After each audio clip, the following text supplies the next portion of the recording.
Deux catégories, les catégories avec réduction d'impôt, les catégories avec déduction fiscale. Dans la catégorie de la réduction d'impôt, on va avoir le dispositif de Normandie qui se rapproche du dispositif Pinel que nous connaissions dans l'immobilier neuf, que ce soit sur les durées de location, les engagements, les plafonds de ressources à respecter ou le taux de réduction d'impôt qui est porté jusqu'à 21% de réduction d'impôt sur la totalité du montant investi. On a également des dispositifs tels que le dispositif Malraux, principalement attaché au secteur sauvegardé des villes de France, où là, on va être sur des taux de réduction d'impôt jusqu'à 30%. Et ensuite, on a les mécanismes plutôt attachés à la déduction fiscale. Alors, la déduction fiscale, on va avoir le dispositif du déficit foncier. Je réalise des travaux dans un immeuble. Ces travaux sont éligibles à la défiscalisation sur des revenus de même nature, donc sur des revenus fonciers de l'opération, mais souvent sur des revenus fonciers que j'ai par ailleurs.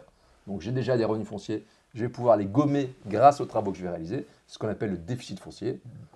Et ensuite, on va avoir le monument historique, où là, ça va être des travaux réalisés dans des bâtiments classés et inscrits à l'inventaire des monuments historiques de France, où là, je vais pouvoir bénéficier à la fois d'une déduction fiscale sur mes revenus fonciers, mais également sur mon revenu brut global.